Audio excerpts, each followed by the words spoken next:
Hello everyone, my name is Jae WInchester and today I am going to be reviewing the Han Solo Special Edition Adidas that were released out of summer 2020. For those who may not know me, I am very big into fashion. I don't always keep up with all the trends, just the ones that I like. But in addition to that, I am a huge Star Wars fan. So with them bringing back with the new series and the new movies, with them bringing in the old characters like Han Solo, I really enjoyed being able to collect that type of merchandise.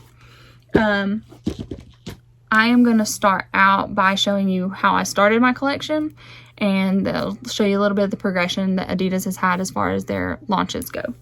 So my first purchase were the AM4s The Force. These were a comic book type themed shoe. These were a men's only release. They did not come in women's sizes, and they did not come in smaller men's sizes. These sold out almost immediately from all retailers. So that was from the Adidas Direct, Finish Line, and stuff like that. So these retail, or they did retail for $150.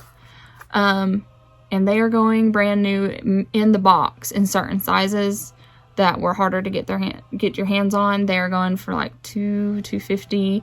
I have been able to find a few in certain sizes because of friends wanting them near retail price or beginning retail price, but I have not seen them drop below full retail. So that's them. There was a dark side and a light side, of course, you know, awesome. And like I said, this was the first Star Wars relaunch. This was in December of 2019 is when these were released out. So this was the box. It was a very, very standard Adidas box with just a sticker on it. So these were very basic. My next purchase was the Princess Leia, and they were the NMDR1s. Since we were just talking about, this is the second release. So the box was much fancier for their second release, much more appealing to collectors. I don't collect these as in to not wear them. I do wear mine, so I'm not that person, but I do save my boxes. So these were the Princess Leia shoes. Much more, a lot less in your face when it comes to, hey, these are a Star Wars shoe. Most people, when I wear these, don't even recognize that I have a special edition Star Wars Princess Leia shoe on, unless they are a hardcore fan. So the only detail they had here was it says there is hope on this one, the text up the back, and then inside on the tongue was the picture. So I guess they upped their game a little as far as like actual casual wear. These were, I guess they fit in a little bit better. Nobody would actually, it wasn't so loud, I guess. So no one was like automatically knowing what you were wearing. They blended in with fashion a little bit better. You can find this exact shoe in standard colors as well. So I think they went a little they just revamped what they already had in stock as far as this goes. Pretty standard. Just to give you an idea of just a standard, jumped the gun a little. These retailed for $130. These did not sell out as quick as, and these actually did not sell out at all in the second release. They also released some other women in this series, which was like Rey and stuff like that. They didn't sell out like the other ones did at all. I think I can still find these now for discounted prices versus full retail. And I think I actually ended up getting these for like $80 versus the full retail of $130, just because they weren't as special as the other ones. Just to give you idea what a standard Adidas, in case you're not a huge Adidas fan. This is a standard U-Path run shoe in a pretty standard color. These retail for like $85. So that just gives you kind of an idea of just how kind of standard these second releases were. They weren't anything super high end. Okay, so the next one was a Han Solo shoe. In this release, they had this one retailed for $170. In that same release, they had a Chewbacca shoe, and it was a high top, and a Boba Fett shoe that was also a high top. Those two sold out before within minutes. These were all three were a men's only release sizes. They did have the smaller sizes.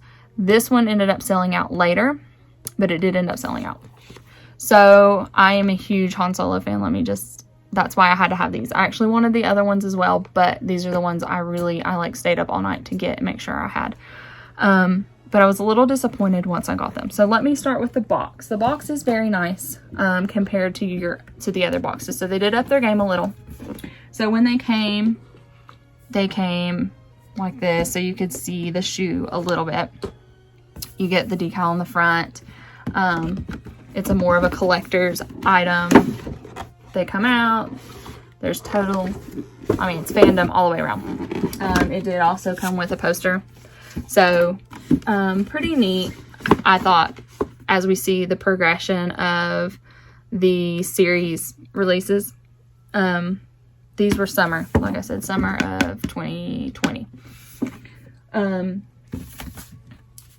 I like the box. I kind of prefer it if it were this way, personally, and the decal be here, and a bigger view window here. That's how I would have made it better as a fan, because then I could have displayed one shoe in, if I did that, and one shoe on top. And to me, that is a lot more aesthetically pleasing if I were to have to put these up on a shelf. I do have some collector's items that I do display out for Star Wars, but I like to wear them. The next thing that I would have done to make these a little bit better, I felt like these were very plain, and what I'll try to do is insert pictures of the other two in that release. The other two are very clear as to who they were, what character they were designed after.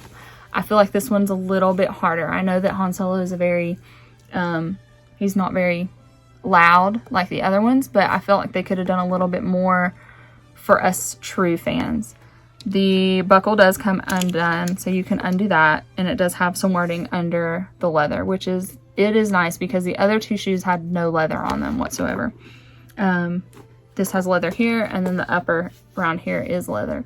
I would have preferred more for the price point. I thought it would have been really cool if this would have been, I actually thought this was going to be all black leather. It ended up being like a vinyl material. The next thing they gave us were see these little like charms. They gave us extras that we could trade them out on. I feel like the placement is very hard. I have to unlace my whole darn shoe to get these other little charms on.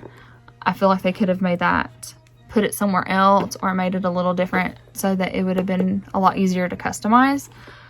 I like to switch mine up. I just got back from a Disney trip, and I would have liked to have changed the charms out, but I didn't want to take the time. I do have 3 kids. So sitting there fiddling with these shoes for an hour of unlacing, lacing, making sure everything's even was not what I wanted to do. Or I just didn't have time to do, I should say. The next thing I would have done is, if any of you are Adidas wearers, they have this cloud form technology in most of their standard shoes that makes them insanely uncomfortable. And I have worn these for short periods of time. I've never worn them for like a whole day. I've maybe worn them like to work where I didn't have, I was up and down, so I wasn't on my feet all day. Wore these to Disney all day long. They were awful. They killed my feet. Wore the other two to Disney the other days. I was fine. It really wasn't bad at all. So I felt like they could have made these a little bit more comfortable and stuck with the standard or the level of comfort I'm used to from my standard Adidas. I was a little disappointed with that overall. The next thing I would have changed, or what I would do to make it a little bit better, I wanted a cool bottom. I don't know why that is important to me, but it was. I wanted a cool bottom. Something neat. I mean, they really took the time to make a light side, dark side as far as the other shoe. The latest shoes were kind of plain Jane, but they weren't as high as price point. But overall, I mean, as a fan, as a true fan, yes, I would have purchased these. As someone who's looking for like a high quality shoe, there's a lot better options. And I felt like Adidas kind of dropped the ball on this particular one compared to the other ones that I have seen. So with that being said, that's how I would have made this particular shoe better for Han Solo lovers like myself. I appreciate you guys watching, and may the force be with you.